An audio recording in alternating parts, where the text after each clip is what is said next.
శ్రీమాత్రే నమః.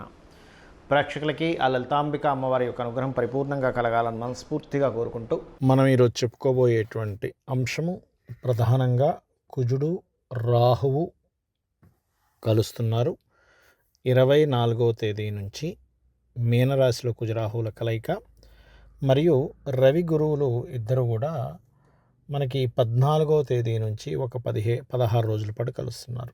దీనివల్ల కలిగేటువంటి మంచి పరిణామాలు ఏమిటి, తీసుకోవాల్సినటువంటి జాగ్రత్తలు ఏమిటి, మనం ఆల్రెడీ గత డిసెంబర్ నుంచి చెప్తూ వస్తున్నాం. కాస్త యాక్సిడెంట్స్ అని, గొడవలని, యుద్ధాలని, యుద్ధం వైపు ఆసక్తి చూపించడం అని, అగ్ని ప్రమాదాలని ఇవన్నీ జరుగుతూ ఉంటాయని. కాకపోతే ఈ కాంబినేషన్ ఉన్నప్పుడు ఇంకొంచెం ఎక్కువగా జరుగుతుంటాయి. కాబట్టి దీనికి సంబంధించిన పరిహారం ఏం చేసుకోవాలనేటువంటి విషయాన్ని మనం ఒక్కొక్క లగ్నరీత్యా తెలుసుకుందాం. మీన లగ్నము, మీనరాశి, మీనం వారి కనుక చూసుకున్నట్లయితే ప్రధానంగా ఇక్కడ మీకు రాశిలోనే రాహువు కుజుడు సంచరిస్తున్నారు. రాహువు సర్వసాధారణంగా ఏంటంటే ఒక భ్రమని కలిగిస్తూ ఉంటాడు.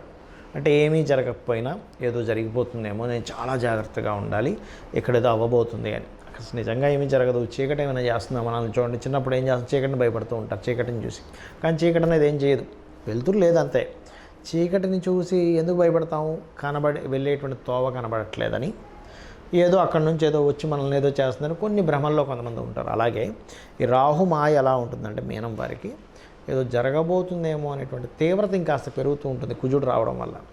కాబట్టి మీరు ఏం చేస్తారంటే, మీకు దగ్గరలో ఆంజనేయ స్వామి ఆలయం ఉన్నా, దుర్గా ఆలయం ఉన్నా, నరసింహస్వామి ఆలయాలున్నా, లేకపోతే స్కందుడు సుబ్రహ్మణ్యేశ్వర స్వామి ఆలయాలున్నా, ఈ నాలుగుట్లో ఏ ఆలయం ఉన్నా కొంచెం రెగ్యులర్గా వెళ్ళి అక్కడ విజిట్ చేయడం చేస్తూ ఉండండి. అప్పుడు ఏమవుతుందంటే మీరు అనవసరమైన భయాల నుంచి బయటకు పడతారు. ఎప్పుడైనా గుర్తుపెట్టుకోండి, మనకి ఎన్ని యోగాలున్నా, జాతచక్రంలో ఎన్ని అద్భుతమైన రాజయోగాలున్నా భయం అనేటువంటిది ఉండకూడదు. మొట్టమొదటిగా మీలో ఉన్నటువంటి ఊహించుకునేటువంటిది ఇప్పుడు తగ్గించుకోవడానికి ముఖ్యంగా ఇది చూసుకోండి. అయితే ఇక్కడ ఈ కుజరాహుల కలయిక వల్ల ఇట్లా జరుగుతుంది. మరి రవి గురువులు కలిశారు కదా 2వ స్థానంలో, అంటే ఇది ఒక అద్భుతమైన ధనయోగం. అంటే మీకు ఎవరో డబ్బులు ఇవ్వాలి, ఈ పర్టికులర్గా 14వ తేదీ నుంచి మే 1 లోపల మీరు గలకి వెళ్ళి అడిగినట్లయితే త్వరగా ఆ యొక్క ధనం రావడానికి ఎక్కువ ఆస్కారం ఉంటుంది. మరి వేరే సమయాల్లో ఉండదా అంటే వేరే సమయాల్లో ఉంటుంది, కానీ ఇప్పుడు కాస్త ఎక్కువగా ఉంటుంది. ఎలా అయితే మనకు చూడండి, కాలం ఎండాకాలం ఎక్కువ ఎండలు ఉన్నాయి, వర్షాకాలం ఎక్కువ వర్షాలు పడుతున్నాయి, చలికాలం చలి ఎక్కువగా ఉందంటాం. కాలం బట్టి ఎలా అయితే మనకి ప్రకృతిలో మార్పులు ఎలా వస్తాయో సేమ్ యాజ్ ఇట్ ఈజ్ అదేవిధంగా ఈ గోచార గ్రహాలు ధనస్థానాన్ని యాక్టివ్ చేస్తున్నాయి. కాబట్టి ఈ కాంబినేషన్ ఏమిటి అంటే కొంచెం ధనపరంగా తండ్రి నుంచి కానివ్వండి, ఉద్యోగపరంగా గతంలో ఏదో ఉద్యోగం చేసామంటే ఆ డబ్బులు రాలేదు, అవి ఏదైనా కొత్తగా చూడండి ఒక ల్యాండ్ అమ్మడం ద్వారా, కొనడం ద్వారా వచ్చేటువంటి ధనం కానివ్వండి, ఇటువంటివి వస్తాయి. అయితే ఈ కుజరాహువుల యొక్క కలయిక రాశి చక్రంలో మీకు లగ్నంలో కనెక్ట్ అయింది కాబట్టి వాహనం మీద వెళ్ళేటప్పుడు కూడా కాస్త స్లోగా వెళ్ళండి. ఎందుకు అంటే ఇక్కడ రాశిలో ఉన్న కుజుడు తన దృష్టిని 4వ స్థానం మీద చూస్తూ ఉంటాడు. అంటే వాహన స్థానం మీద చూస్తున్నాడు, గృహస్థానం మీద చూస్తున్నాడు, వివాహ స్థానం మీద చూస్తున్నాడు. సర్వసాధారణంగానే మీకు 7వ స్థానంలో కేతు ఉన్నాడు. మీకు ఒక నెక్స్ట్ ఇయర్ మే వరకు కూడా ఆల్రెడీ చెప్పున్నాను నేను మీకు. కొంచెం వివాహ నిర్ణయాలు, అది బుధరాశి అయింది కాబట్టి వ్యాపార పార్ట్నర్షిప్స్ని కలుపుకునేటువంటి అంశాలు, ఈ యొక్క విషయాల్లో చాలా జాగ్రత్తగా ఉండండి అని నేను మీకు చెప్తూనే ఉన్నాను. కాబట్టి ఈ అంశాల్లో కాస్త జాగ్రత్తగా ఉంటూ ధ్యానం చేయండి. ధ్యానంలో ఓం దుర్గాయ నమః, ఓం స్కందాయ నమః అనుకునేటువంటి చేస్తూ ఉండండి. అప్పుడు ఏమవుతుందంటే ధ్యానం అనేటువంటిది అనవసరమైనటువంటి భయాల్ని, ఊహల నుంచి మీరు బయటపడతారు. ఏమీ పెద్దగా ఖర్చు పెట్టేసి అది చేయాలి ఇది చేయాలి అనుకోకండి. అమ్మవారిని నమ్ముకోండి, చక్కగా ధ్యానం చేసుకుని, నాకేంటి అమ్మవారు ఉన్నారనుకోండి, దుర్గాదేవి ఉందనుకోండి, ఎందుకంటే రాహు రాశిలో సంచరిస్తున్నాడు కదా, అలా అనుకుంటూ కాస్త గోశాలకు వెళ్ళి గోవులకి అప్పుడప్పుడు క్యారెట్లు, బెల్లము, గ్రాసము ఇవి తినిపిస్తూ, నూనె ఉంటుంది ఆయిల్, ఎందుకంటే సర్వసాధారణంగా మీకు ఏలినాటి శని కూడా నడుస్తుంది కాబట్టి కాస్త ఇన్వెస్ట్మెంట్ చేసేటప్పుడు జాగ్రత్తగా ఉండండి అని చెప్తున్నాను. కాకపోతే ఆయిల్ని కాస్త టెంపుల్స్లో డొనేట్ చేస్తూ ఉండండి దీపారాధన కోసం అని, ఖచ్చితంగా మీకు బాగుంటుంది. అయితే ఇప్పటివరకు మనం చెప్పుకున్నటువంటిది ఏదైతే ఉందో దీంతోపాటు చాలామందికి లగ్నం తెలియదు, రాశి తెలియదు, నక్షత్రం తెలియదు. మరి మీరు ఏం చేయాలి, ఎటువంటి పరిహార మార్గం చేసుకుంటే అమ్మవారి యొక్క అనుగ్రహం మీకు పరిపూర్ణంగా ఉంటుందో చెప్తానండి మీకు. ముఖ్యంగా ఈ కాంబినేషన్ ఉన్నందుకు మీరు నవగ్రహాలలో కుజ రాహుగ్రహాలు ఉంటాయి. అక్కడ చక్కగా నేతితో దీపము వెలిగించండి. ఏ రోజు వెలిగించాలి? మంగళవారం కానీ శనివారం కానీ వెలిగించవచ్చు. అలాగే మీకు దగ్గరలో ఆలయాల్లో రావి చెట్టు ఉంటుంది. రావి చెట్టు, వేప చెట్టు కలిసి ఉన్నటువంటి ప్రదేశం మనకి ఆలయాల్లో కనిపిస్తూ ఉంటుంది. దాని కిందనే మనకి సర్ప ప్రతిష్టలు కూడా చేసి ఉంటాయి. ఆ యొక్క ప్రదేశానికి వెళ్ళి చక్కగా భక్తి శ్రద్ధలతో పసుపు గంధము కలిపిన నీటిని ఒక గ్లాసులో కానీ ఒక చెంబులో కానీ తీసుకొని చక్కగా మీరు ఆ వాటర్ పట్టుకొని ఒక 3 కానీ 11 కానీ లేకపోతే 7 ప్రదక్షిణాలైనా సరే చేసి వాటి మీద అభిషేకంగా చేయండి. అప్పుడు దానివల్ల ఏమవుతుందంటే ఈ కుజరాహుల కలయిక అనేటువంటిది కొంత సర్పదోషంగా కూడా చెప్తూ ఉంటారు. అయితే అది జలరాశుల్లో జరిగింది కాబట్టి జలముతో అభిషేకం చేయడం వల్ల, మరియు శివాలయంలో ఏదైనా మీకు దగ్గరలో ఉండే శివాలయాలకు వెళ్ళి అక్కడ పసుపు కలిపిన లేదా గంధం కలిపిన నీటితో శివుని మీద ఒక చెంబుడు నీళ్లు కనుక మీరు భక్తి శ్రద్ధలతో వేసినట్లయితే మీ నక్షత్రం ఏదైనా కానివ్వండి, రాశి లగ్నం ఏదైనా కానివ్వండి, మీకు ఈ దోషం అనేటువంటిది అంటదు. ఇది గుర్తుపెట్టుకోండి. మరి ఇక్కడ మరొక విషయం ఏంటంటే, చాలామందికి ఆలయం దగ్గరగా లేదు అనుకుందాం. అప్పుడు ఏం చేయాలి? గోవుకి చక్కగా క్యారెట్లు 4 ఉండలు చేసినటువంటి బెల్లము తినిపించండి. అయితే ఇక్కడ మరొక విషయం నేను మీకు చెప్తాను.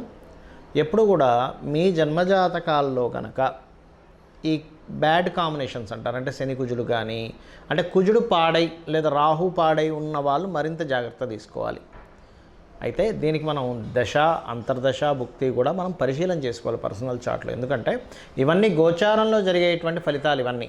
కానీ అన్నిటికంటే ముఖ్యంగా మన పర్సనల్ చార్ట్లో మనం ఏ లగ్నం, మనం జన్మించినప్పుడు ఏ లగ్నం ఉంది, ఆ లగ్నాధిపతి ఉన్నటువంటి స్థితి ఏమిటి, ఆ ధనాధిపతి ఉన్న స్థితి ఏమిటి, అంటే మనకి ఎందుకు ఇంత ఇబ్బంది పడుతున్నాం, పూర్వజన్మలో చేసుకున్న కర్మ ఏమిటి, ఇప్పుడు దాన్ని ఏ రకంగా చాలా సింపుల్గా భయపడిపోవాల్సిన అవసరమే లేదు. గుర్తుపెట్టుకోండి, చాలా సింపుల్గా అమ్మవారి ఆరాధన చేసుకున్నామా అమ్మవారే రక్షిస్తుంది మనల్ని.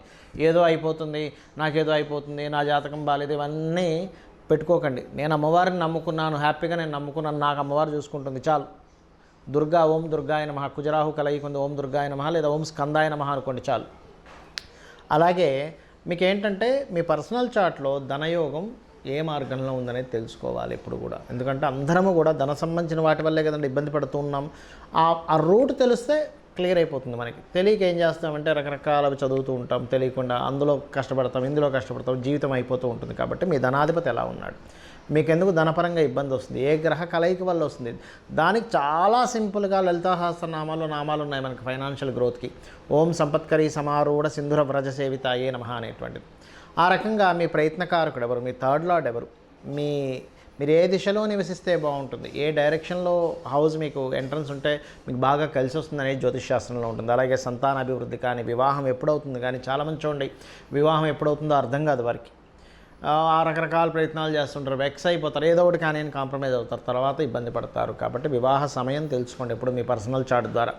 అదేవిధంగా మీరు ఉద్యోగం చేస్తే బాగుంటుందా, వ్యాపారం చేస్తే బాగుంటుందా, అందులో ఏ వ్యాపారం చేస్తే బాగుంటుంది. కొన్నిసార్లు కొంతమందికి వాళ్ళ జన్మజాతకంలో దశమ స్థానాధిపతి అంటారు, అంటే వృత్తిని ఇచ్చేటువంటి కారకుడు బలంగా లేడు, కొంచెం బలహీనంగా ఉన్నాడు. కానీ అతని బలము వేరే రాష్ట్రాలకు వెళ్ళడం ద్వారా, వేరే దేశాలకు వెళ్ళడం ద్వారా పెరుగుతుంది. వాళ్ళ జన్మజాతకంలో దశమాధిపతి ఆ కాంబినేషన్లో ఉంటాడు. అలాంటప్పుడు వాళ్ళకి ఇక్కడ ఉన్నప్పుడు ఏదో చిన్న చిన్న జాబులు చేస్తూ ఎంత టాలెంట్ ఉన్నా ఇబ్బంది పడేటువంటి వారికి వేరే దేశానికి, రాష్ట్రానికి వెళ్ళగానే గొప్ప స్థితికి వెళ్తారు. అప్పుడు అరే నేను ఇన్ని రోజులు ఇక్కడే ఉండిపోయి అనవసరం తప్పు చేశాను, ఇప్పుడు మంచి పని చేశాను అనిపిస్తుంటుంది. అది జన్మజాతకంలో కనబడుతుంది. కాబట్టి అది చూసుకోండి. అదేవిధంగా ఇన్వెస్ట్మెంట్స్ కానివ్వండి, విదేశీ యోగాలు కానివ్వండి, లైఫ్లో టర్నింగ్ పాయింట్స్ కానివ్వండి, ఇలాగా 1-2 అని కాదు, తల్లిదండ్రుల విషయం కావచ్చు, రిలేషన్స్లో కావచ్చు, మీకు ఎందుకు అపజయాలు వస్తున్నాయని, ఎందుకు జయం వైపు వెళ్ళాలంటే ఏం చేయాలనేటువంటి అన్నీ కూడా మీ జన్మజాతకంలో ఉంటాయి. మరి ఇవన్నీ మన జన్మజాతకంలో ఉంటే ఇప్పుడు మనం ఈ కుజరాహులు కలుస్తున్నారు, ఈ గోచార ఫలితాలు ఇలాగే ఇవన్నీ ఎందుకు చెప్పుకుంటున్నామని మీకు సందేహం కలగవచ్చు. ఏమిటంటే మనం ఒకటి తలుస్తాం, దైవం ఒకటి తలుస్తుంది అంటూ ఉంటారు చూసారా. అంటే మనం ఒక ప్లానింగ్ వేసుకుంటాం, కానీ కాలము దానికి అనుకూలిస్తే మన ప్లానింగ్ అద్భుతంగా వెళ్తుంది. కాలం దానికి అనుకూలించకపోతే మన ప్లానింగ్, మన కష్టం అన్నీ వేస్ట్ అయిపోతుంది. కాబట్టి కాలం ఎలా ఉంది చూసుకుంటున్నాం మనం. అంటే ఇప్పుడున్న గోచార గ్రహాలు ఎలా పనిచేస్తున్నాయి, ఇప్పుడు నేను ఈ ప్రయత్నం చేస్తున్నాను, గోచారంలో ఇది కనెక్టివిటీ ఉందా లేదా అంటే ఎలా అంటే సింపుల్ ఎగ్జాంపుల్ చెప్తాను చూడండి. మామిడి పండు ఇప్పుడు ఎండాకాలంలో పండుతుంది. మామిడికాయ ఇప్పుడు మనకు పండుగ వస్తుంది కదా. అదే నేను ఎండాకాలం అయిపోయిన తర్వాత శీతాకాలము, వర్షాకాలము నేను మామిడి చెట్టు దగ్గర కూర్చొని నాకు మామిడి పండు ఎప్పుడు పండుతుందా అని ఎదురు చూస్తే కాలం లేదు అప్పుడు, ఆ కాలంలో మీకు పండదు, మీకు ఎండాకాలంలోనే మీ చేతికి వస్తుంది. అలాగే గోచారంలో ఉండే గ్రహాలు, ఇక్కడ ఈ గ్రహం పాజిటివ్గా ఉంది ప్రజెంట్, నువ్వు చేసే ఈ ప్రయత్నాన్ని దానికి కనెక్టివిటీ అవుతుంది, లేదా ఇక్కడ ఈ ప్లానెట్ నెగిటివ్గా ఉంది కాబట్టి ఇక్కడ నీ ప్రయత్నం ఫలించదని చెప్పడానికి మనం ఈ గ్రహాల కలయికలు కానీ గోచార ఫలితాలు కానీ చెప్పుకుంటూ ఉన్నాము. ఈ క్లారిటీ మీకు అర్థమైపోయిందంటే మీ పర్సనల్ చార్ట్ ఫస్ట్ చూసుకుంటారు, కాలంలో ఎలా ఉంది బలం అనేటువంటి చూసుకుంటారు, అమ్మవారిని పూర్తిగా నమ్ముకుంటారు. అమ్మని నమ్మిన వాడికి ఎలా అయితే అన్నానికి లోటు ఉండదో, అమ్మవారిని నమ్మిన వాడికి దేనికి లోటు ఉండదు. కాబట్టి అమ్మవారిని నమ్ముకొని మీరు పరిపూర్ణమైనటువంటి విజయాన్ని పొందాలని మనస్ఫూర్తిగా కోరుకుంటూ శ్రీమాత్రే నమః.